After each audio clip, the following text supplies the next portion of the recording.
A educação maçônica no Brasil está em franco desenvolvimento. E hoje a gente vai falar com um irmão que é professor, um grande pesquisador, autor de livros e está se dedicando nesse tema, a educação maçônica. Então, se você quer saber desse assunto, prepara a sua caneca de café, se ajeita aí no sofá, que depois da vinheta a gente te conta essa história.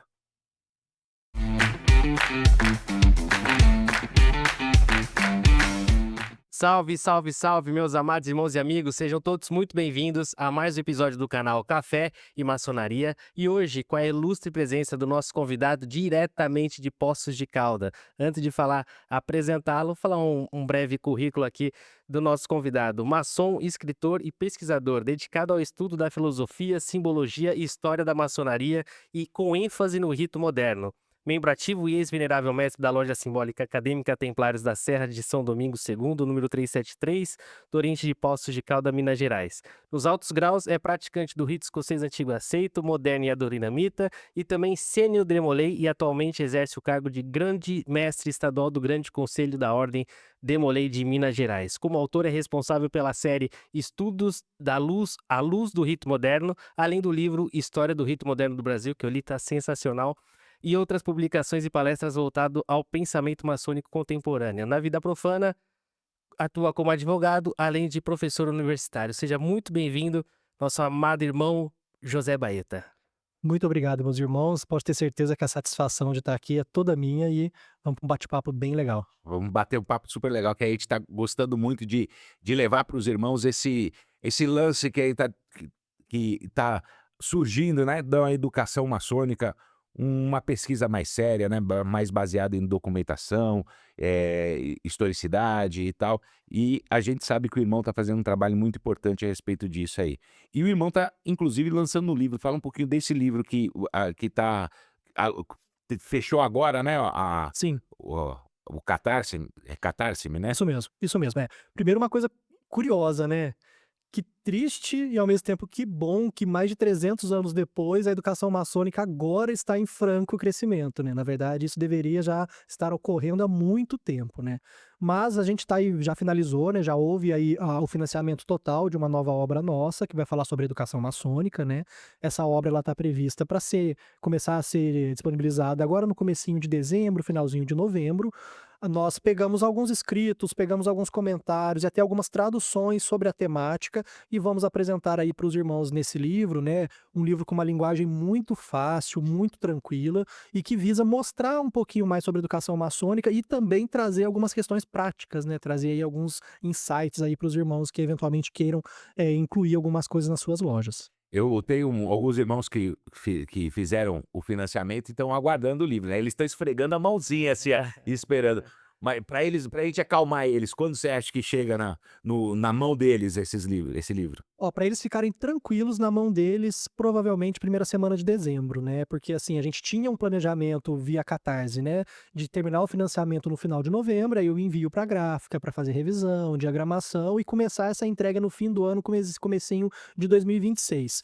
Porém, como nós tivemos o financiamento já garantido com mais de um mês de antecedência, né, eu já estou encaminhando para a gráfica pelos próximos dias, já para estar fazendo as primeiras tiragens, já vou receber o boneco para eu estar aprovando, acredito que na próxima semana. Então acredito que no finalzinho de novembro esses irmãos já vão estar satisfeitos. E é bom chegar agora, você viu, né, irmão? Vai chegar agora em dezembro. Então é bom que nas férias maçônicas eles vão ter o que fazer. Em vez de vocês ficarem sem pensar na maçonaria, lê o livro aí, dá uma estudada para chegar em janeiro, né? Já preparado, já quente. E falar em livro, ganhamos 2 exemplares aqui, na verdade o primeiro, né? Sensacional. Esse aqui é o primeiro livro que ele fez. É o primeiro, né? Primeiro, 2019, isso mesmo. 2019. E mais um outro, a Liberdade, Igualdade e Fraternidade. Esses livros, eles estão esgotados, não tem mais para Foram comprar. esgotados. Vocês não vão ter, eu tenho, vocês não vão ter. Eles estão esgotados, né? A gente tem até uma plataforma que faz a venda para nós, uma loja online, mas eu já tô aí até tirando dessa loja online, porque querendo ou não, fica muito solto, né? Não fica muito no meu domínio, né? E a gente vai tentar, pelos próximos meses, talvez ano, fazer aí uma segunda reedição de todos, né? De ambos. Legal. E a história do rito moderno no Brasil tem a terceira edição? Isso, a gente fez uma primeira reimpressão, né, eu não considero como uma segunda edição, porque na verdade foram só alterações de diagramatura, né, gráficas, tudo, e a gente tem a ideia de colocar uma segunda parte, na verdade, não é nem uma segunda edição, mas de fazer uma segunda parte para pegar alguns períodos que nós não abordamos no livro. O História do Rito Moderno, os 3 livros, na verdade, eles estão no Kindle, né, então o irmão que tiver aí gostar de ler através de Kindle, ele consegue adquirir por preços módicos, né, livro nenhum eu faço É no como... Amazon, pelo Amazon. Pelo Amazon. Livro nenhum eu faço com expectativa de renda, né? Tanto que os 2 primeiros livros eu doei o excedente da renda, o História do Rito Moderno, a gente praticamente não teve excedente, então assim, ficou elas por elas, e agora o Educação Maçônica a gente também vai fazer a doação. E eu fico doido quando uns irmãos fazem uns comentários falando, né, fulano só quer saber de vender livro. Não, ele tem que fazer o livro e dar de graça, e dá de mandar uma nota de 100 ainda. Não, eu fico impressionado que esses dias, numa discussão totalmente informal, alguém, né, utilizou da seguinte, né, que seria um caça-níquel maçônico, os livros. Eu pensei, pô, primeiro o irmão acho que nunca escreveu nada na vida, e segundo, né, se ele vê quanto custa papel, diagramação, tudo, e quanto o livro chega na mão da pessoa, vai ver que ninguém tá ganhando dinheiro com isso não. E o tempo que o irmão Dedicação. se dedicou, isso, ninguém pensa nisso. Aí, sabe o que eu fico louco? É o cara, Não fala, tá sendo gravado. Calma, calma. às vezes eu fico com medo, tem coisa que se eu falar eu vou preso, tem coisa que se eu falar eu vou expulso. Mas é o seguinte, eu vou dar vou me conter. O que eu fico doido é o seguinte, o irmão não pensa no tempo que o irmão demorou para pesquisar, para escrever um livro. E aí a gente fala para ele, ô, você não foi na loja semana passada? Nossa, eu tô sem tempo. É brincadeira, cara. E aqui uma curiosidade que você disse, inclusive, a data escolhida para lançamento desse último livro, na verdade, foi pensada nas férias maçônicas. Porque a gente tem, né, duas missões nas férias maçônicas em tese, né? Lavar os ternos, balandral para quem usa balandral, né? Por favor, né, meus irmãos, lembrem de lavar o balandral para quem usa balandral e estudar. Que eu acho que é um momento ímpar que, assim, você pode, nem que seja um momento da loja que você não tem, você abrir um livrinho lá e estudar. No dia da loja, no horário da loja, você vai pegar um livro e vai ler. É sensacional. Então, né, até um spoiler aqui em primeira mão aí para os ouvintes, para quem está assistindo aí o nosso podcast, o marca-página, né, que nós vamos encaminhar junto com os livros para quem adquiriu nessa primeira financiamento, né, uma premiação exclusiva para quem apoiou nesse primeiro momento, vai ter uma mensagem sobre as férias maçônicas, né, dizendo, irmão, ó, estamos de férias, então vamos ler o livro e depois vamos tentar aprofundar um pouquinho. Eu não sabia disso, viu, gente? Você viu que aqui é transmissão de pensamento, você viu? Eu tô no mesmo Combinado, não para nada. Eu tô no mesmo livro dos caras, viu? Vamos falar um pouquinho sobre o livro que o irmão Léo estava comentando, do Rito Moderno. Sim. Você fez um estudo bem profundo a respeito do Rito Moderno, as transições pelo que o Rito Moderno passou lá na França e tal, chegando no Brasil. Conta um pouquinho, como é que você entrou nesse... Tudo bem, você é da loja do Rito Moderno, mas como é que começou essa pesquisa? Por que você quis saber dessa história? Olha, 2 pontos essenciais. O primeiro deles é que quando eu iniciei no Rito Moderno, né, em 2011, né, não tanto tempo assim, mas também não faz pouquíssimo tempo, né, nós nos deparávamos com uma situação em que a literatura sobre o Rito Moderno francês no Brasil, ela não era escassa, porque existiam livros sobre o rito, mas ela era no mínimo de difícil acesso. Então, muitos irmãos, né, vários e estudiosos irmãos, o próprio nosso irmão Gustavo Patuto, que é uma sumidade no rito, que tem uma linha de pesquisa muito interessante também, muitos irmãos começaram a escrever sobre rito moderno. E aí, naquele momento, né, incentivado por essa vertente de difusão do conhecimento, eu falei, vou escrever um primeiro livro, que foi de 2019. Depois, em 2020, fizemos uma segunda pesquisa, tudo, e colocamos um livro até mais reflexivo, nem tão acadêmico. Só que eu sentia que nós nos deparávamos, sobretudo no Brasil, com muitas inverdades e até mesmo com muitas impropriedades ao se falar do rito moderno. Rito ateu, rito agnóstico, é o rito dos comunistas, como eu já ouvi recentemente, sabe? Então, o que eu pensei? Eu falei, bom, eu tenho aqui uma linha de pesquisa que vai muito naquela linha que o nosso irmão Kenio, inclusive, apresentou aqui no podcast, né, sobre a escola autêntica. Eu acho que existem evoluções à escola autêntica, mas eu acho que ela é um ponto de partida essencial para a gente trabalhar. Então eu pensei, vou tentar olhar documentos, né, atas, registros que tratam dessa vinda do rito moderno para o Brasil e ver o que estava sendo falado naquele momento. Tanto que o nosso material primário foram as atas do Grande Oriente do Brasil, Grande Oriente Brasílico, brasiliano, enfim, de todas as suas denominações, cartas, escritos entre uma potência e outra, para que a gente tivesse uma noção de como que o rito evoluiu no Brasil, para falar, é comunista mesmo? Então ele iniciava mesmo comunista, ou então ele é ateu mesmo, iniciava pessoas que não acreditavam em religião nenhuma, e aí foi que surgiu, né, essa ideia e a materialização do livro História do Rito Moderno no Brasil. Fizemos alguns apontamentos a nível de França, Inglaterra, mas bem sucintos, mas no Brasil foi que nós demos aí uma atenção maior. E o interessante é que no final desse livro realmente consta, via QR Code, inclusive, todos os links à origem da pesquisa que o irmão fez para colocar os ensinamentos tudo no livro, né? Exatamente, Léo.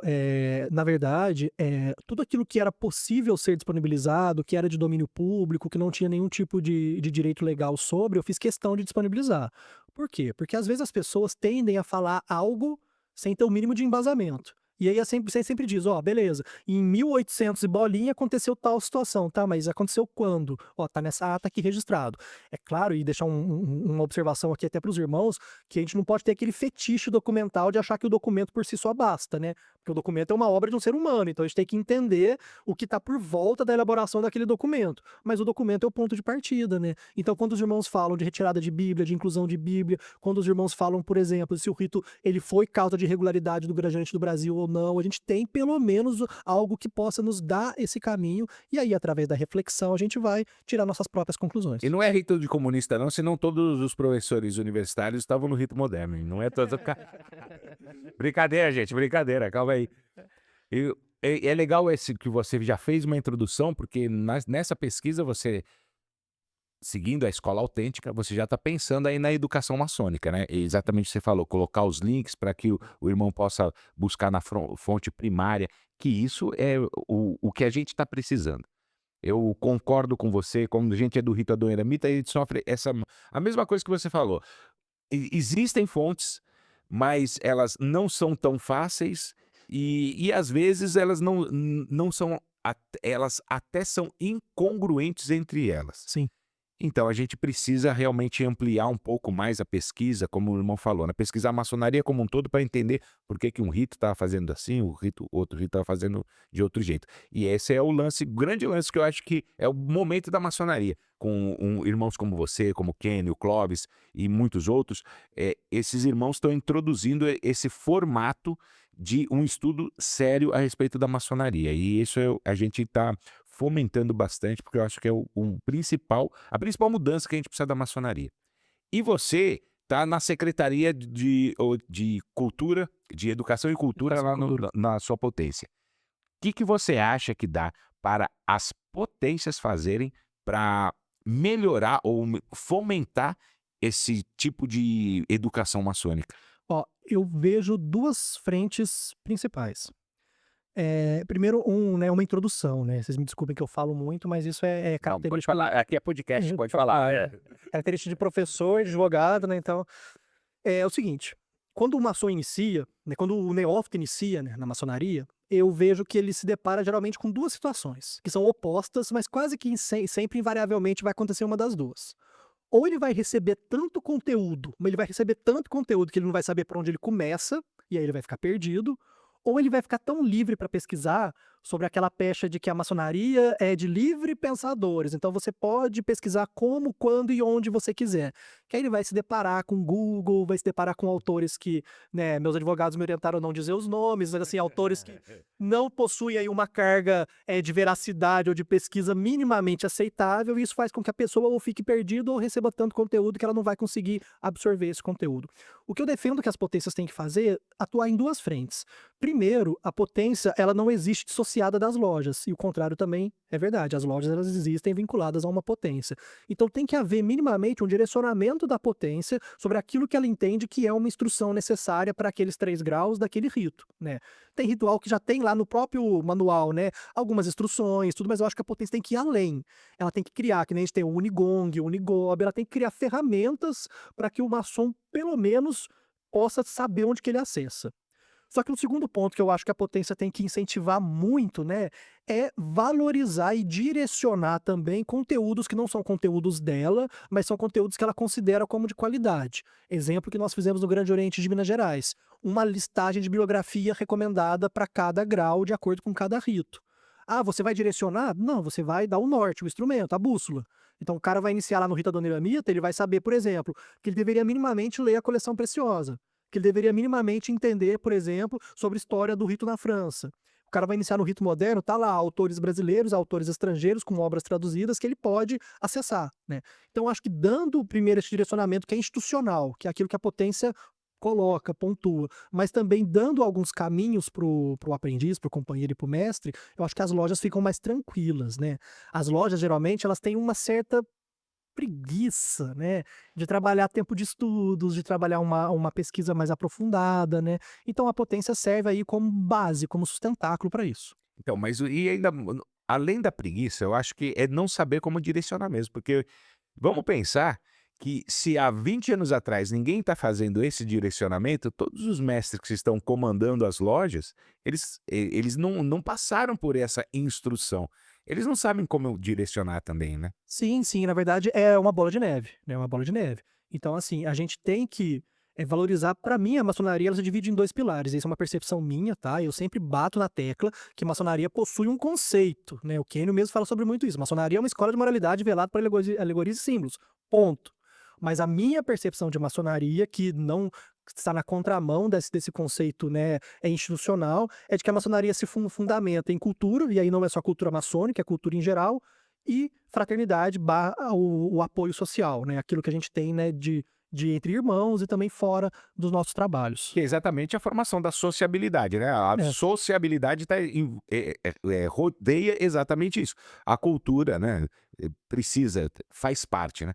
Só falar sobre a sociabilidade, então, eu tenho um comentário, né, eu tenho um pensamento sobre sociabilidade, quando eu vou falar sobre educação maçônica, eu apresento alguns mitos, né, então não gosto de chamar de palestra, né, mas nas conversas que a gente faz, eu apresento 4 mitos para as lojas, e uma delas é o mito que eu chamo da viagem silenciosa. Certa vez, numa reunião de um capítulo do Rito Moderno, né, eu fui até censurado por um irmão mais velho, porque esse irmão virou para mim e falou assim: ó, maçonaria é uma viagem silenciosa, você cuida do teu, não se preocupa com o restante, faz o teu, desbasta a tua pedra bruta e, né, Individual. individual.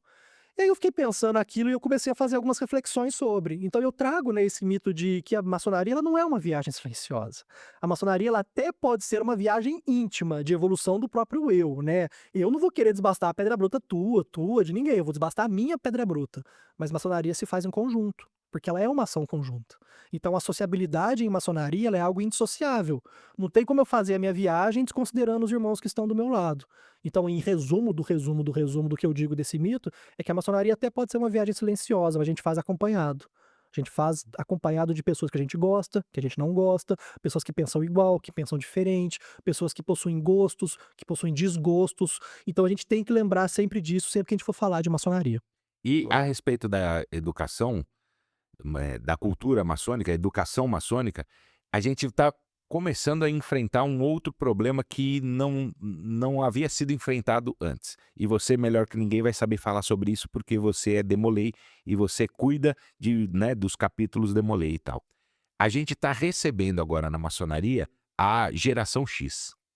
E essa galera é muito diferente para nós que somos de gerações anteriores, a gente conseguir uma comunicação com eles.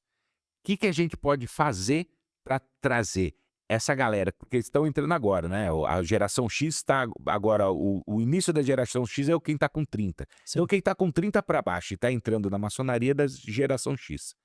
E essa galera tem uma forma diferente de aprender, uma forma diferente da gente lidar com ela. Como é que tá? Como é que a gente consegue empatar a nossa frequência? Ó, eu digo que os fluidos, né, dos pensamentos estão tão alinhados que esse é um outro mito que eu falo quando eu toco na questão da educação maçônica, que é aquele mito do viés progressista versus tradicionalista. Então, assim, primeiro de tudo, progresso e tradição não são opostos, né? Então a gente consegue ter ambos lado a lado. Sobre essa questão da juventude, de quem está chegando, e eu me coloquei nessa situação porque eu iniciei com 21 anos. Então, ainda que eu tenha sido iniciado numa loja que era uma loja dedicada a um público mais jovem, essa loja ela tinha pessoas todas mais velhas, porque eu fui o primeiro iniciado dela. Então, hoje, eu penso que as lojas, elas precisam, para ontem, assim, elas precisam mesmo alinhar expectativas. As lojas, elas, em tratando de educação maçônica, um dos pilares da educação maçônica é o planejamento. Então, será que primeiro a loja conhece quais são os seus membros, qual é a faixa etária desses membros, quais são os gostos, as profissões, para que haja um alinhamento de expectativas, para que desde lá na sindicância até o momento do ingresso, o neófito saiba de fato onde que ele está entrando e qual que é a expectativa que a loja tem dele e a que ele tem da loja. Porque uma vez iniciado, aí já vem no problema que nós estamos vivenciando hoje, que é trabalhar essas gerações, trabalhar esse gap. E aí, uma vez já iniciado, eu vou ser muito sincero para você, eu não sei como reduzir esse gap, né, até mesmo de pensamentos, de idade entre os maçons. O que eu defendo é que haja uma uniformidade, né, em algumas práticas, alguns trabalhos educacionais, para que a gente tente todos falar a mesma língua. Mas, por exemplo, eu que tenho 35 anos, um irmão que tem lá seus 80 anos, 35 de maçonaria, dificilmente a gente vai ter o mesmo pensamento. E de verdade eu não sei como alinhar essas expectativas. Eu sei que se eu já sei entrar na maçonaria, tendo a ciência de que será assim, e a loja tendo ciência de que como eu vou chegar, a gente consegue falar a mesma língua. O interessante é, eu trago até uma fala do Clóvis Gregório também, uma palestra que ele fez, ministrou inclusive em nossa loja, né? Que ele falou assim: interessante que a loja tenha um objetivo, Sim. seja para ensinar, instruir, que já tenha, dê ênfase a isso e principalmente para tratar com os novos iniciados também. Concordo sim. E assim, sempre que a gente fala desse alinhamento de expectativas, de tudo, eu tô partindo do pressuposto de que uma loja maçônica, ela é heterogênea, óbvio. Só que ela tem que saber onde que ela quer chegar. Então, assim, eu tenho, né, não vou falar nem na potência a qual eu participo, para não ser indelicado, mas a gente vê aí dezenas de lojas de pesquisa que nunca pesquisaram nada. Mas o nome tá lá, loja de estudo e pesquisas tal. O que essa loja pesquisou até hoje? Nada. Então, acho que falta um pouco de alinhamento mesmo, do que eu me dedico, o que eu me proponho fazer. Então, isso eu também não sei ainda como é que a gente vai chegar nisso. Eu tenho conversado com vários irmãos e, assim, a gente, muitos irmãos já identificaram esse problema, né? Tem um gap, inclusive na comunicação. Sim, Tem um gap. Essa galera da geração X, eles têm uma forma de receber a informação muito diferente da nossa. E muito mais diferente ainda de irmãos que são jovens há mais tempo que nós, né? Que estão já sim. com 70, 80 anos. É muito diferente.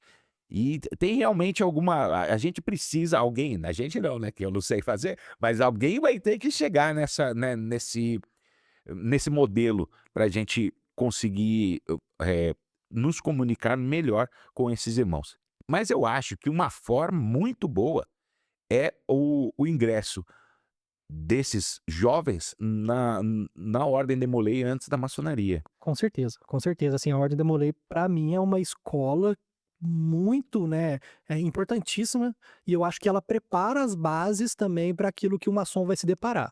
Só que aí eu também faço um contraponto, tá?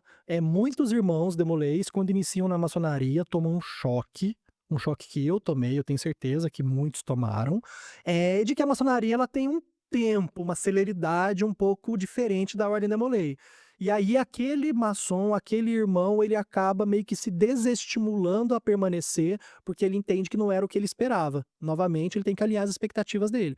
Mas, indubitavelmente, tendo a Ordem de Molay como suporte, eu acho que sim, é um caminho. Um outro caminho que eu defendo, e que eu sempre pontuo quando eu vou falar sobre educação maçônica, é que dentro do processo de sindicância, as lojas se preocupam muito com aquelas formalidades. Se o irmão está com as certidões negativas, se o irmão tem isso, se o irmão tem aquilo, o irmão não, né, o candidato, perdão. Mas esse candidato já teve num ambiente da loja antes, já convidou ele para um jantar antes, já convidou ele para uma sessão pública antes, já levou ele para uma filantropia antes. Então eu sempre defendo, né, e eu coloco isso até como sugestão, né, de aprimoramento da sindicância para as lojas, é que o candidato ele tem um período mínimo, que seja de 1 mês, 2 meses, 3 meses, do qual ele participa de algumas ações da loja, obviamente que não ações ritualísticas, não ações, né, fechadas, para já ir também conhecendo os irmãos e para já ir também alinhando as expectativas, né. Lá na minha loja especificamente, a gente sempre faz um almoço, um jantar, pelo menos uns 5 meses antes da iniciação do candidato, para o candidato conhecer todo mundo, ter aquele momento até de descontração, tudo. Quando a gente vai fazer alguma filantropia, a gente convida os candidatos que estão em processo de sindicância para participar. Eu acho que isso ajuda muito. Então, e uma coisa interessante, a gente já falou em alguns programas a respeito disso, sobre a fórmula de ingresso na maçonaria, né? A gente sempre fala que tem que ser por convite e tal, mas algumas potências criaram aí uma forma de do candidato, não é um candidato, na verdade, da pessoa, Interessado. o não maçom se demonstrar interesse, né? E aí tem gente que é a favor, tem gente que é contra. E eu não sou totalmente a favor desse modelo, mas eu vou explicar por quê. Até porque num comentário de um irmão, um comentário de um dos vídeos, o irmão falou: eu sei que o Jean não gosta desse modelo, né? Ele é contra esse modelo. Na verdade, não é que eu sou contra esse modelo. O que eu sou contra, não é que também não sou contra. Ih, tá em cima do Tá, bolo, isso já tô tudo, vendo já. Mas o que eu acho é que o que tá falho é o modelo da sindicância. O modelo da sindicância que tá falho, porque realmente, como você falou, os irmãos, ele tá com todas as certidões, tá tudo ok, ele fez o pagamento, ele tem como se manter, ele sabe quais são os dias da loja, então tá tudo certo, vamos aprovar. Não é só isso. E aí, imagina que é assim. Agora, por que que eu não sou a favor do modelo? Tudo isso aliado a o irmão que está apresentando o conhece, Sim. certo? Então, o irmão que está apresentando conhece o candidato e a gente está fazendo a sindicância só a respeito da documentação, certo? Só a proforma. É. Imagina se você tirar esse elemento de que o irmão que está apresentando o conhece. Ninguém o conhece e vão só fazer o proforma. Cara, não dá para deixar desse jeito. A gente tem que melhorar o sistema da captação, o sistema da sindicância. A gente pensa muito semelhante sobre essa temática, porque o que eu digo, e já falei em mais de uma oportunidade, é que hoje a sindicância, ela não está avaliando o candidato, ela está mais avaliando quem indicou o candidato. Porque, na verdade, né, se você for parar para pensar, ficar apresentando certidões positivas, negativas, ficar apresentando aquela documentação e aquela exigência, isso aí qualquer um faz. Então eu vou muito mais assim, o Jean apresentou um candidato, eu não conheço o candidato, mas eu conheço o Jean, então eu vou aceitar porque ele é um cara bacana, eu sei que ele não colocaria ninguém aqui que pudesse ter um pensamento diverso da loja. Ou fala, o Jean, ele não é que ele é bacana, mas como ele é muito antigo na loja, Sim. ele é o cargo tal ou o cargo tal, então eu vou aceitar, porque... E esse é um problema muito grande, isso. E por isso que eu defendo, e eu acho que você está coberto de razão quando você diz que a forma da sindicância hoje ela é mal pensada. Então eu não sou contrário à declaração de ingresso, né, ao pedido de ingresso do candidato, do interessado, vamos colocar assim, desde que o processo seja diferente do que ocorre hoje em dia. É a mesma coisa que eu falo. Eu sou contra hoje porque eu sei qual é o processo de sindicância. Por isso eu sou contra hoje. A gente mudando o processo de sindicância, eu acho que vai ser muito melhor isso. Porque, no que eu falei, né, você tira o apresentante dessa equação, eu acho que piora muito porque o nosso processo de sindicância está ruim. Agora, o que também acontece é que mesmo o irmão apresentando, lá na frente, se aquele irmão tiver, o irmão apresentado, tiver algum problema, depois de iniciado, tiver algum problema, ou trazer algum problema, e forem falar com o irmão, o padrinho, ele vai falar, mas vocês aprovaram. Vocês aprovaram. Então, ou seja, ele tira totalmente também a responsabilidade do padrinho. Aí, irmão, vai começar a pintar gente que realmente não tem perfil. E aí tá até engraçado, né? Porque esse é o terceiro mito. E ó, pra quem tá assistindo, a gente não. Nada combinado. Mas vocês estão vendo que a gente está criando um maior sintonia. Sabe o que é isso? O Kênio me ensinou. Sabe o que é isso? É egrégora. O Kênio me ensinou que isso aqui é egrégora. Tem egrégora no rito moderno ou não? Uma das perguntas mais pra frente. Lógico que tem. Aqui a gente fala, De dois ritos, né? Ripa do Miramita e assim. Faces da mesma moeda, mas faces opostas, né? Eu trago e também eu sempre pontuo a importância do padrinho, né, na indicação dos candidatos. Só que por que eu falo que isso é um mito? Porque hoje não é minimamente cobrado de um padrinho uma responsabilização sobre aquele que ele coloca em loja. Defendo que ele seja punido? Não. Como alguns irmãos mais velhos já me falaram, não, porque se o irmão não paga, é o padrinho que Cobra paga. do padrinho. Cobra do padrinho, né? Isso aí pra mim é até legal, né? Se for parar pra pensar, né? Mas é que tem escritos antigos Sim. que era assim mesmo, né? Sim, exatamente. Até não tão longe no tempo, o padrinho era que fazia o depósito. Que fazia o depósito prévio. Era Sim, é mesmo. Mas o que eu defendo hoje, o que eu acho que... Mas tem umas chibatadas, por exemplo, assim, o cara não para, mas 18 chibatadas no padrinho, não pode? Não Não, pode? pelo menos umas pedrejadas poderia. O que eu acho hoje é que assim, a gente tem que quebrar esse mito de que o padrinho tá indicando porque ele conhece o candidato. E a gente sabe que na prática não é assim, gente. Quantas pessoas já não indicaram outras porque tomou uma cerveja junto, porque joga futebol no final de semana, esse cara é bacana pra ser maçom. Então, essa situação do padrinho, eu acho que ela sim tem que ser revista, mas nós temos que enfrentar a realidade. A realidade hoje é que a minoria dos indicados, de fato, são conhecidos pelos seus indicantes. Então a gente precisa ter isso na mesa, esse é um dado, tá? Como que eu reverto esse dado? Aí eu defendo que haja essa prévia, né? Alguns falam de período de adaptação, outros falam de uma prévia sindicância, mas de que o momento que o candidato esteja junto com a loja, sabe? Seja fazendo uma filantropia, seja participando de um jantar, o que quer que seja, para que minimamente se conheça mais daquele cidadão. E quando a gente pensa numa cidade pequena igual a minha, que não tão pequena, mas não tão grande, de 170 mil habitantes, mas todo mundo conhece todo mundo. Então, estão indicando o Léo lá. O que o Léo faz? O Léo trabalha no banco tal. Tá, sei quem que é. Não, já, em algum momento já me deparei com ele e tudo. Mas vamos pensar em São Paulo. Vamos pensar numa grande capital. Eu imagino que os irmãos façam a sindicância muitas das vezes às escuras. Ó, quem que é esse cidadão aqui? Não sei. Então, ele tá acreditando na comissão de sindicância, e óbvio que a comissão tem essa importância, e ele tá acreditando também no padrinho. E só que se o padrinho não toma a figura de padrinho de fato, a gente fica aí numa incongruência eterna. Aí o padrinho mal conhece o candidato, os sindicantes não fazem uma boa sindicância porque o padrinho é legal, e aí é isso. Mas eu tenho uma sugestão nesse lance para você que é um fitão, você que tem um cargo na sua potência, quem sabe você não consegue né, incluir isso.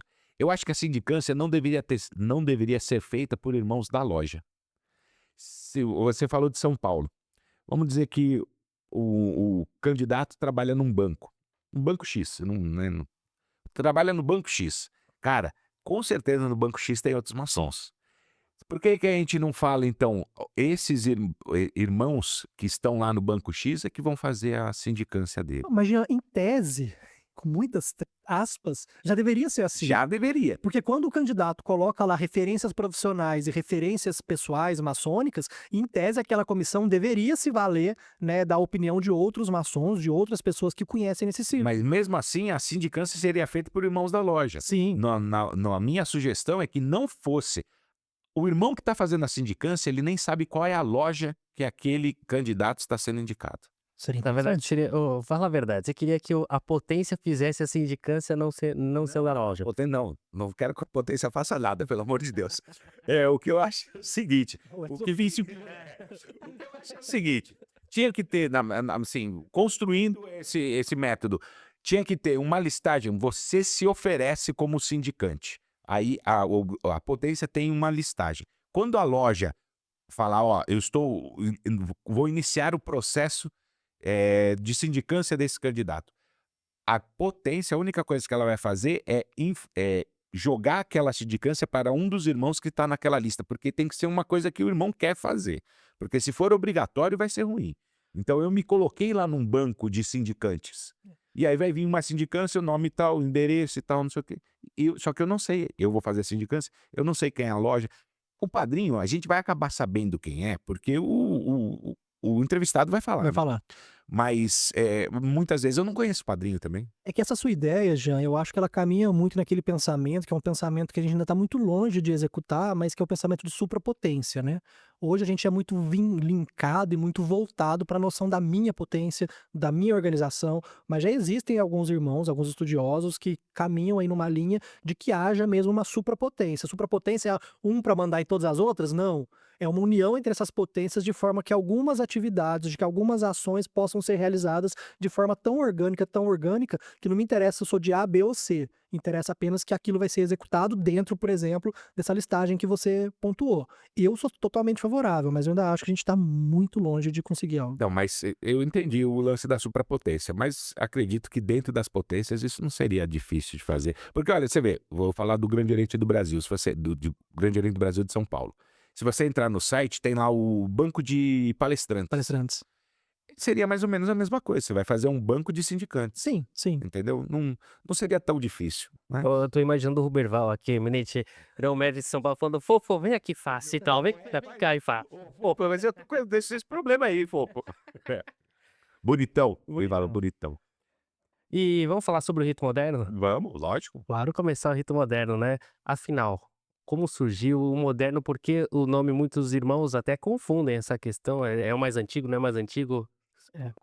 Bom, existe, né, a maçonaria ela prega algumas peças, né, em nós, né.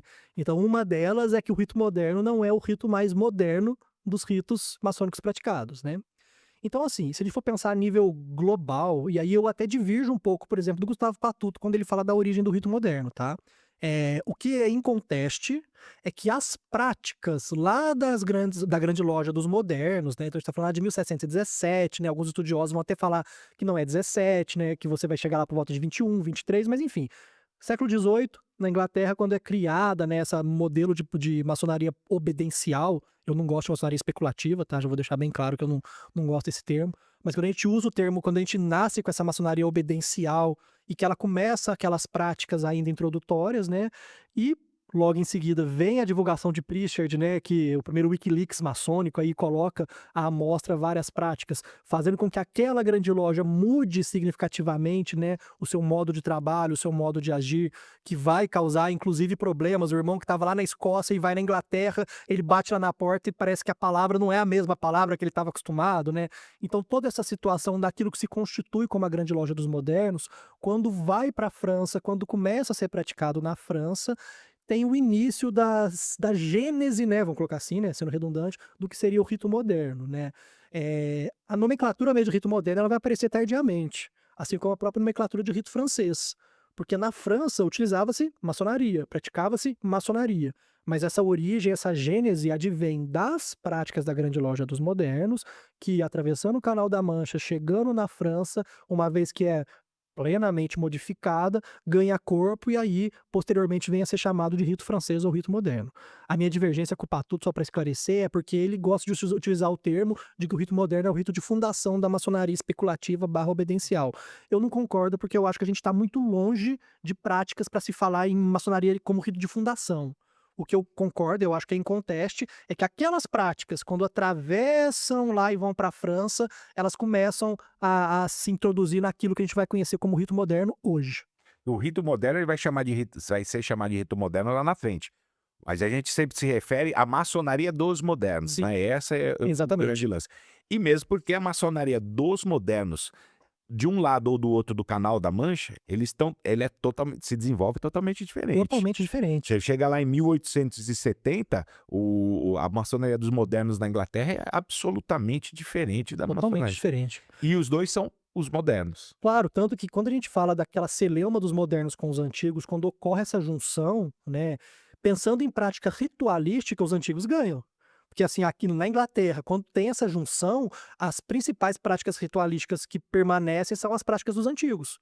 Já na França, quando a gente fala de maçonaria dos modernos, ela vai evoluir para uma linha totalmente diferente. Em dado momento, elas vão se encontrar, né? Mas a evolução é totalmente diversa. Então, o que seria a maçonaria dos modernos na França é uma coisa. A maçonaria dos modernos na Inglaterra, ela já vai para um caminho mais de ser absorvida pela maçonaria dos antigos. O Felipe Corte Real não concorda com isso, sabe? Não concordo, eu sei. Eu falei com ele, em loja, eu perguntei, dá para identificar aqui o que era dos modernos? Ele falou, dá, tudo. É. É o que ele disse. O que acontece é que, assim, a gente tem que ter uma percepção também do que era a prática dos modernos. Porque hoje a gente vê o rito moderno e vê a prática de uma maçonaria, né, praticante, né, do rito moderno, melhor dizendo, só que isso não é nada próximo do que acontecia lá no século XVIII. Então, quando eu digo que ritualisticamente os antigos, entre aspas, venceram, é muito mais pela importância, por exemplo, que foi dado para um sagrado arco real, né, em detrimento de práticas que até então cresceram de outra forma na França.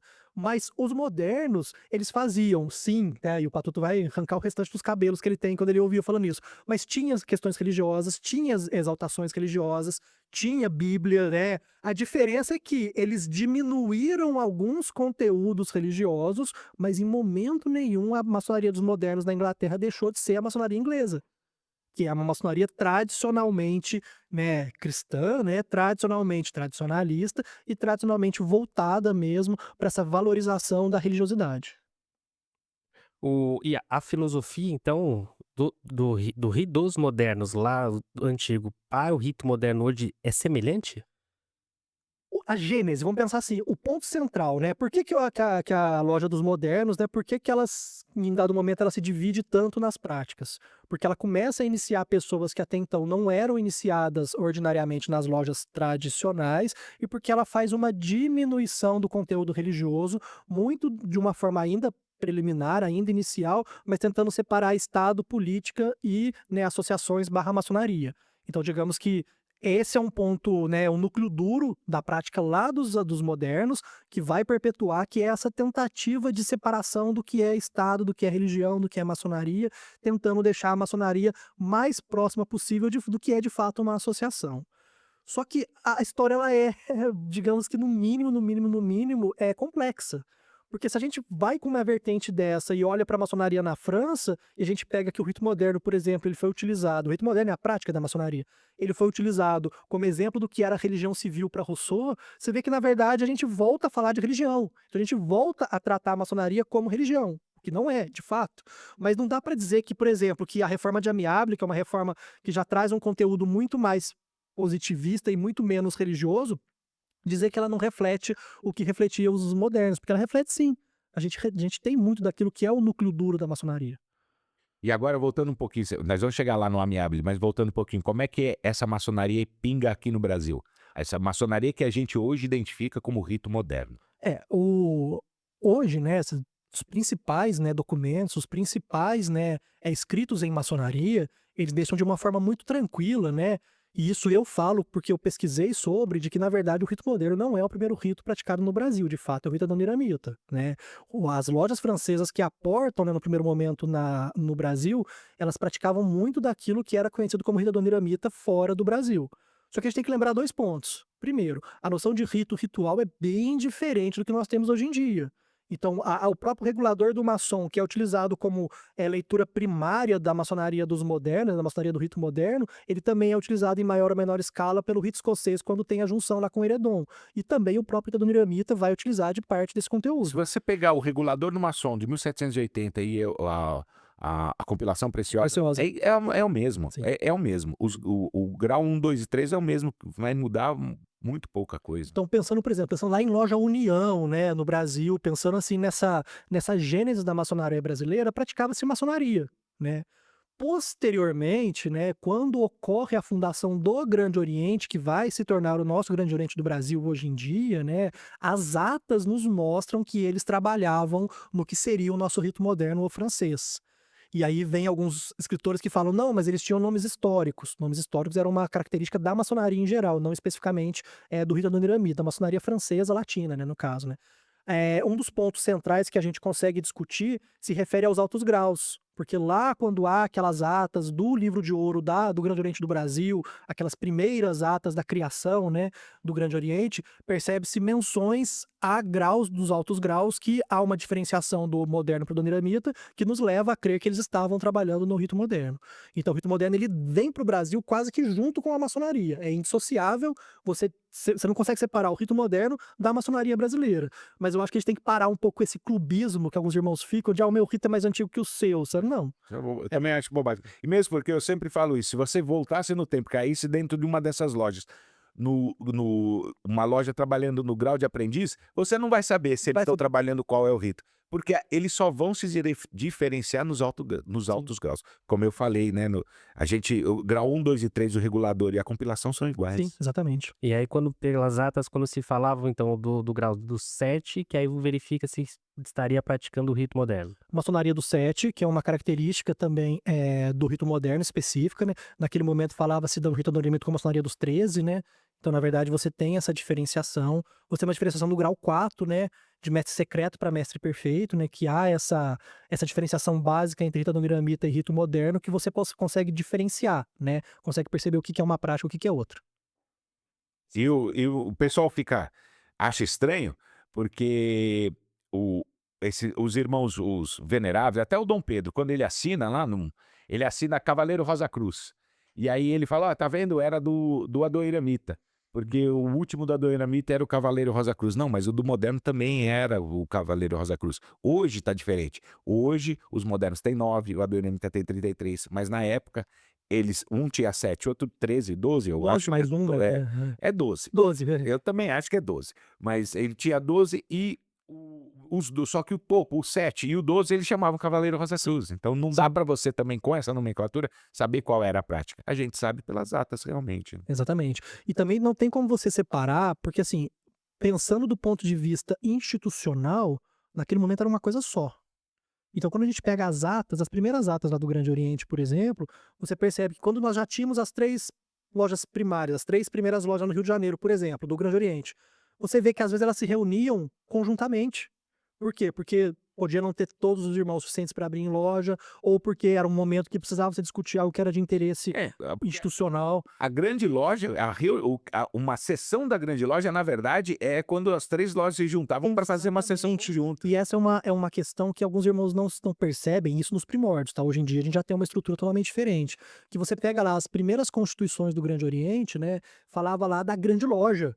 E já teve irmão que falou, aí ó, já tem grande loja aqui, só que não é grande loja enquanto grande loja... É um lojão. É um lojão, né? Então assim, o que era a grande loja? Era como se fosse uma assembleia que nós temos hoje, era um lojão em que elas se reuniam para conceder graus, fazer eleições, né? E dentro daí, né, dentro dessas sistemáticas, escolhia-se uma prática que era muito semelhante a qualquer outra.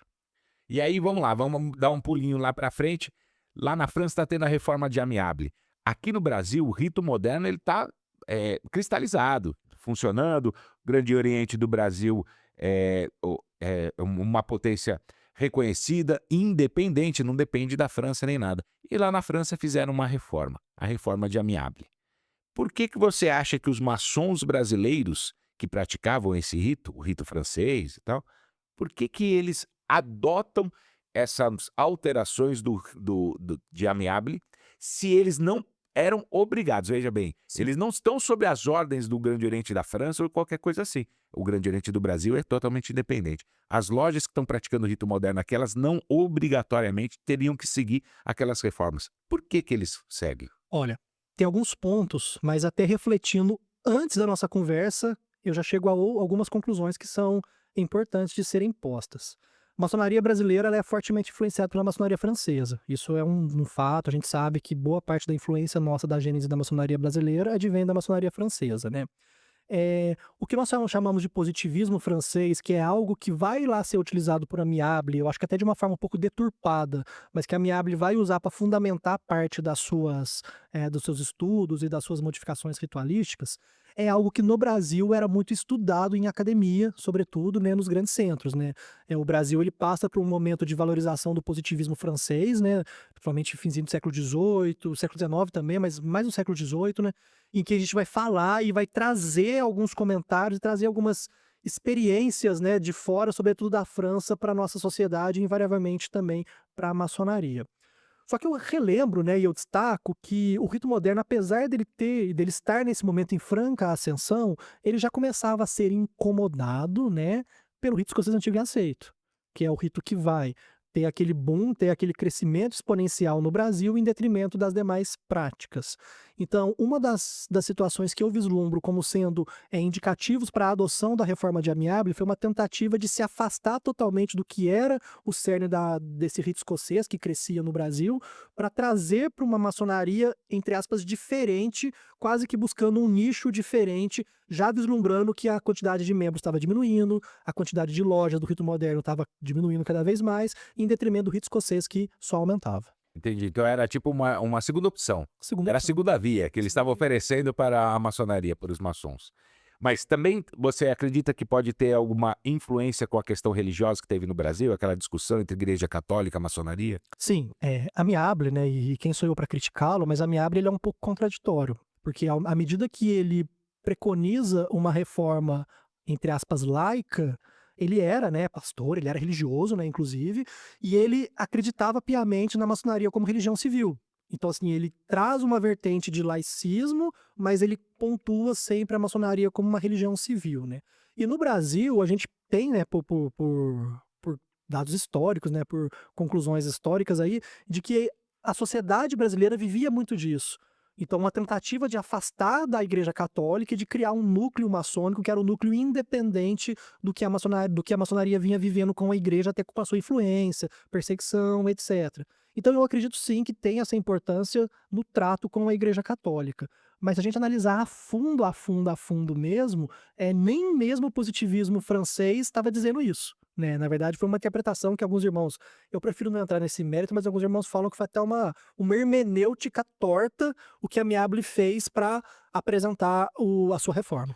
Um dos pontos da reforma foi justamente, e foi um dos pontos mais criticados, ao meu ver, é a retirada de toda e qualquer menção ao grande arquiteto do universo. Isso em loja. Você acha que isso veio a prejudicar, de certa forma, algum ponto, o rito moderno? Olha, uma coisa, né, que a gente tem que sempre pontuar é que, apesar da reforma de Amiable ter essa vertente, né, de retirada de todo e qualquer conteúdo religioso, na verdade isso era uma diretriz institucional do Grande Oriente da França, no momento em que ele aprova uma alteração estatutária, né, em que ele exclui, né, a obrigatoriedade da crença de um ser supremo nas suas práticas. Então, na verdade, a gente sempre diz, né, que o ritual, ele é uma prática, ele é uma decorrência da potência. Então, se a potência ela segue uma determinada prática, é porque ela está autorizando, né, aquele conteúdo, aquela prática específica. Então, eu entendo que sim, que há uma valoração desse conceito, tudo, mas eu acho que muito mais do que isso, era uma tentativa mesmo de se afastar totalmente maçonaria de religião e também de criar aí uma segunda via ritualística, enquanto o rito escocês estava lá em franca ascensão. E aí, né, nesse momento, é o que pode-se falar que inicia-se o deísmo ao invés do teísmo até então estava sendo praticado? No Brasil, sim, né, sim, eu entendo que sim, mas parando para pensar, né, se você for mais a fundo, antes de Amiable, ainda que não tivesse um deísmo totalmente configurado, você já tinha reformas na França que já caminhavam para essa vertente, uma vertente em que buscava esse afastamento mais religioso. Eu acho que até que o deísmo, na verdade, ele está no surgimento da Sim, maçonaria obediencial, porque se você ler a Constituição de Anderson, ele fala mesmo da religião natural, né, sim, e tal, sim, já ele hoje, a maçonaria inglesa, ela, tem um caráter mais com teísta, certeza. por causa, como você falou, né, dos antigos, na verdade, se sobrepõem às práticas dos modernos, mas eu acho que na gênese era mais deísta mesmo, mas é uma discussão interessante. O rito moderno hoje, o que que você tá achando do rito moderno hoje? Tá bom, vamos mudar? Me dá aqui um papel que eu vou escrever o ritual para vocês. Eu tenho 2 comentários para fazer sobre. O primeiro deles, que a gente não pode esquecer nunca, né, que rito, ele é um instrumento da potência. Então, assim, a potência vai construir o rito que ela acredita que é utilizável nos seus trabalhos.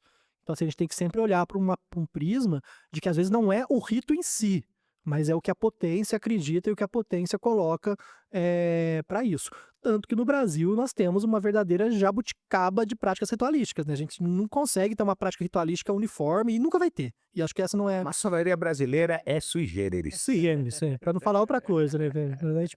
Mas o segundo ponto que eu digo do rito moderno, e assim, eu vejo o rito moderno hoje como um rito moderno 2.0, assim, o rito moderno que ele tá nem um pouco próximo do que era a grande loja dos modernos, nem um pouco, né? Acho que isso a gente tem que deixar bem claro, ainda que esteja na gênese, lá na origem, não tá nem um pouco próximo daquilo, mas ele criou aí, principalmente no Brasil, uma vertente, que é uma vertente muito voltada ao estudo, à racionalidade, à minoração das práticas religiosas. Então, acho que no Brasil a gente tem aproveitado muito dessa vertente racionalista do rito moderno, não para praticar uma outra maçonaria, porque ninguém quer criar uma maçonaria para si. Maçonaria é um contrato de adesão. Quando você entra, ela já está posta, já está escrita, você vai concordar com as suas práticas, com os seus termos, e olhe lá. Mas para dar uma vertente, dar uma voz para um público que às vezes se sente um pouco mais constrangido, ou se sente um pouco mais comedido de uma loja mais, né, mais religiosa, de uma loja mais devocional, sabe?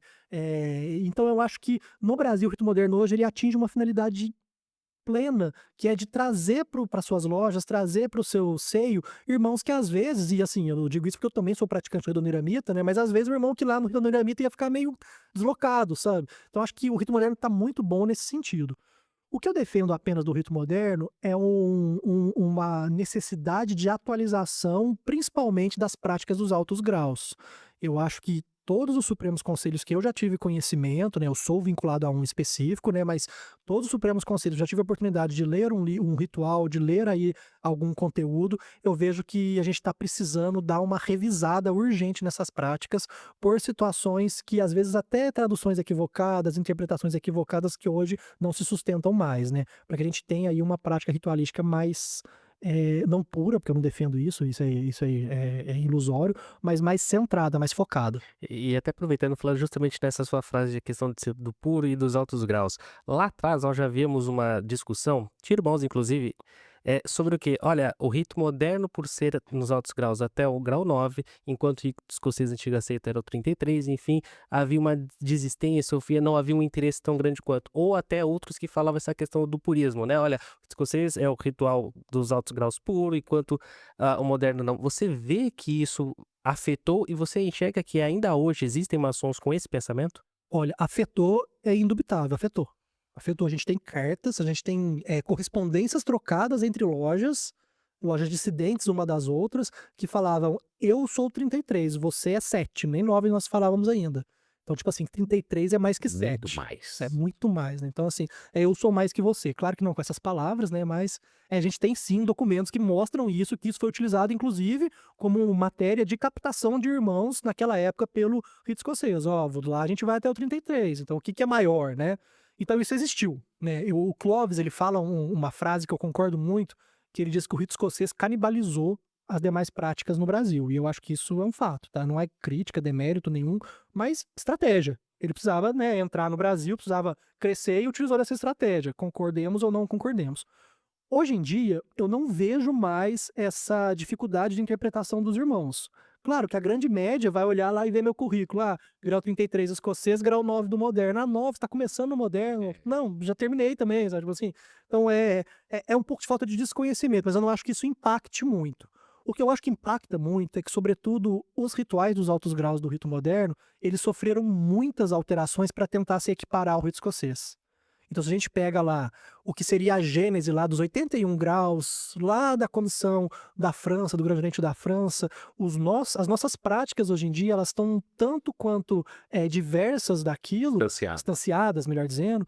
Por quê? Porque em dado momento tentou se aproximar do rito escocês, talvez no afã de ver que estava perdendo a guerra, né? Não, vamos colocar isso aqui porque isso aqui tem no grau 18. Vamos colocar isso aqui porque isso aqui tem no grau 14, sabe? Dando 2 exemplos que quem conhece vai saber. Aí você vai falar, pô, mas por que colocou isso aqui no ritual? Você vai, porque tentou se aproximar de uma prática que é uma prática que está em franco crescimento e que a gente está aí tentando reassumir as rédeas. Entendi. Um personagem muito forte pro rito escocês antigo aceito foi o Francisco Montezuma. Sim. Faltou um personagem tão forte quanto e houve uma demora até para uma grande loja do rito moderno?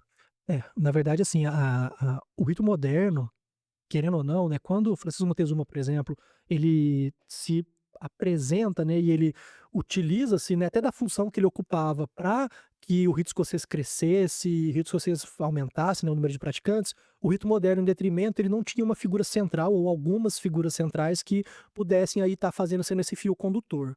Mas além disso, né, eu destaco que politicamente, né, falando do ponto de vista de política maçônica, o rito moderno ainda foi utilizado como subterfúgio para críticas ao Grande Oriente do Brasil no que tange aí a uma suposta irregularidade, né, uma suposta irregularidade de prática, até o Kenyon aborda isso, né, no livro dele, né, no Ordem sobre o Caos, de modo que, beleza, tínhamos uma cisão, não quero saber quem está certo ou quem está errado, a cisão ocorreu, beleza, e aí um lado vai defender o seu.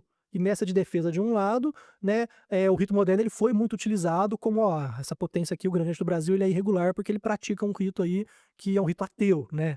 Tanto que uma questão que você disse mesmo, as grandes lojas, né, as grandes lojas, né, vinculadas à CMSB, elas demoraram muito para incluir em suas práticas o rito moderno. E hoje ainda é uma minoria bem minoria mesmo, de grandes lojas que aceitam o rito moderno ao francês. E uma curiosidade, né? Mário Bering, né, que é aí um dos principais, se não o principal expoente desse movimento, né, da maçonaria lá por volta de 27, tudo, ele havia sido iniciado no Grande Oriente do Brasil, óbvio, venerável mestre de uma loja do rito moderno, cavaleiro Rosa Cruz do rito moderno, e posteriormente ele vai escrever cartas e vai pontuar críticas duras à regularidade do rito moderno. Então, assim, tudo, querendo ou não, política, é interesse, né? É um lado tentando defender o outro, Vou contar a história que me convém. que me convém. É isso aí. Cara, foi um papo E agora sensacional mito esse. e verdade agora. É mito ou verdade? Acredita num ente supremo ou não, o rito moderno? O rito ele não tem que acreditar em nada, quem acredita é o ser humano, é o praticante. Então o que o rito diz é que, para mim, rito moderno, não interessa se você é um bandista, candomblessista, cristão ou até mesmo tem uma crença aí que acredita que a farinha é um ser supremo, né? Não interessa. O que interessa para mim é que você, pessoa, seja um homem bom, livre de bons costumes e se atente a essas práticas aqui. Eu, rito, não penso sobre isso. E egrégora? A determinação sobre a crença ou não é a potência, É a né? potência. Então, nas vertentes da maçonaria tradicional brasileira, tem que acreditar num ente supremo. Então, não importa qual é o rito que está sendo praticado lá. Se o irmão, se ele está dentro de uma dessas potências, ele praticando o rito moderno, o rito moderno pode não citar Deus, mas não quer dizer que ele, aquele maçom. Mas Jean, esse é um ponto que eu acho que até os irmãos modernistas têm que refletir sobre. Não é o rito que fala se eu sou ou não sou algo, é a minha potência. Por isso que eu falei que é um contrato de adesão. Quando eu entro numa potência, eu conheço as regras. Eu sou um bandista. Eu, José Gabriel, sou um bandista. Eu vou entrar numa potência e falar, não, eu não concordo com essa Bíblia aqui porque eu não tenho nenhum livro sagrado da minha religião. Então não entra. Então fica nas suas, vai lá, não faz parte. Então assim, a gente muitas das vezes quer que a maçonaria se adeque à nossa vontade, sendo que é o contrário, é nós que nos adequamos à maçonaria, né? Você que está ingressando lá, né? Eu Sim. também, eu concordo absolutamente. E a egrégora no tempo maçônico que pratica o rito adornamida não, é o rito moderno. Olha, eu acredito em egrégora. Eu acredito em muitas coisas que são até mais difíceis de acreditar, de ver e ouvir do que a egrégora. Mas eu não acho que esse é um termo que tem que ser trabalhado em loja. Eu não acho que esse é um termo estritamente maçônico, né? Eu acredito que a união dos pensamentos, a união das práticas, tudo isso existe. Mas eu não defendo e não acredito que a gente tenha a obrigatoriedade de fazer algo, porque se eu não fizesse algo, uma força mística vai lá e vai fazer algo contra mim, sabe? Aquela famosa cruzou as pernas, a sessão acabou. Nossa. A vela chorou, me interessa a vela tá em cima de um ar-condicionado, né? A vela chorou porque os irmãos estão brigados. Vamos aqui fazer uma cadeia da união, né? Estilo breviário, eu não vou... Então, mais uma coisa, o que você acha do balandral? Ó, o balandral, pra mim, né, é feio. Eu acho que é feio. Só que ele atende a uma praticidade muito grande do mundo contemporâneo. E é sobretudo os irmãos que trabalham o dia inteiro, tem que ir para suas lojas, e aí às vezes tem que trocar de roupa, tem que passar em casa, né? Acabaria que o balandral ajuda, né? A minha opinião pro balandral é que ele é um mal necessário. Ele é feio, ele para mim não tem qualquer significado, só que ele ajuda muitos irmãos que precisam no ponto de vista de praticidade. Então, E do terno? O que você acha do terno? olha, eu gosto do terno, eu acho que o terno é interessante, né? Até pela minha profissão utilizar sempre roupa social, tudo. Mas eu, apesar de ser praticante do rito moderno, eu tenho aí uma vertente quase que inglesa, né? Na verdade, nem inglesa, né? Mas norte-americana, de que a vestimenta do maçom é o avental. Então, se ele tivesse com seu avental aí, resolveu. Perguntou, terno ou balandral? Você... É o seguinte, o pessoal pergunta se eu sou a favor do balandral. Eu sou a favor do balandral, mas mais do que a favor do balandral, eu sou contra o terno, entendeu? Essa é a minha posição. Os caras ficam bravos comigo. Vou xingar já.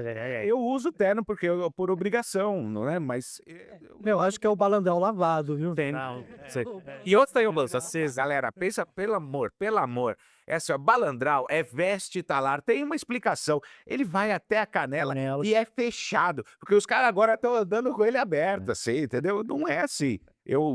Mas eu acho que, na minha opinião, o terno é uma coisa de verdade, que não está agregando em nada na maçonaria. Mas atrapalhando. Ela é fonte do cara não ir na loja. É mais uma desculpa pro irmão não ir na loja. Essa é a minha opinião. Cara, foi um papo sensacional. Excelente. Agradeço o irmão, ó. O Clóvis falou de você, o irmão Vitor falou de você, e o contato que eu fiz com você, quem me passou o seu contato foi o Kênio, né? Sim. E o Kênio falou assim, cara, liga lá pro irmão Baeta, chama ele que vai dar uma egrégora muito auspiciosa. Foi palavras dele. Não oferece pão de queijo aqui. Foi isso que que ele falou, vai ser uma egrégora auspiciosa, foi o que ele falou. E realmente foi Sensacional. muito boa. Obrigado, meu irmão. Agora, é o seguinte, a gente vai indo, calma. A gente vai indo para o encerramento e dessa vez eu não falei nenhuma vez dos nossos patrocinadores, porque é o seguinte, a voz da consciência ficou aqui no meu ponto o tempo todo falando, eu falei, eu não vou cortar o irmão, porque tá muito bom. Então, mas eu vou falar agora no final. Lembrando da nossa parceira Livre do Bem, camisetas maçônicas, com descrição e qualidade, se você quiser uma camiseta bonitona, você viu, estão com umas novas lá, que é do lado do simpósio que a gente vai participar essa semana. Então entra lá, www.livredobem.com.br, beleza? E usa o nosso cupom de desconto, que é o Café12, e vai ter 12% de desconto. Outra parceira nossa é a Jax Office, que cuida de todo esse lance aqui, ó, de imagem, som e estúdio, mas é a Jax Office. Tá aí na tela, entre em contato com ele se você precisar de alguma coisa a respeito disso aqui, beleza? Voz da consciência, só vou falar isso hoje, não adianta você ficar me pesando na minha cabeça para eu falar mais, é só isso que eu vou falar. E galera, já que você chegou até aqui, agora é aquele momento de você fazer o nosso pagamento. Pagamento, o que é? É um joinha. Então dá uma voadora no curtir, se inscreve se não for inscrito e ativa o sininho. Manda esse vídeo, né? Compartilha o vídeo com os irmãos lá da sua loja, com os irmãos que precisam ouvir esse papo do irmão Baeta aqui, que, deu uma aula para vocês. Então manda para eles. E para mostrar que vocês ouviram com bastante atenção a aula do professor Baeta, vocês vão escrever a palavra misteriosa de hoje, que é estudo. Estudo é a palavra misteriosa, beleza? Manda aí nos comentários para mostrar que você chegou até o final do vídeo. Galera, muito obrigado. Ainda tem mais. Fala. Mas a câmera é sua aqui, para aproveitar, para dar um abraço à sua Para os seus pets. O meu pet tá em casa, inclusive, esperando, tá? Bom, só queria agradecer o convite, agradecer os irmãos que estão ouvindo, assistindo, né? Reforçar aí o like, que a gente tem que dar cada vez mais vazão para conteúdos bons. E não tô falando do meu conteúdo, não. Tô falando aqui do conteúdo mesmo do podcast, que é um podcast fenomenal. Eu mesmo me tornei fã. E dizer que a gente tá aí sempre à disposição pros irmãos lá em Poços de Caldas. É uma satisfação enorme estar junto. Muito obrigado. Valeu, mano. Então, agora pega a caneca aí que você que vai fazer a saudação. A do Inamido você conhece, né? A conhece bem. Que é o que você mais gosta. Você falou aqui fora do ar que você mais gosta. Galera, então, muito obrigado por esses minutinhos da sua atenção e até a próxima. Viva, viva, viva!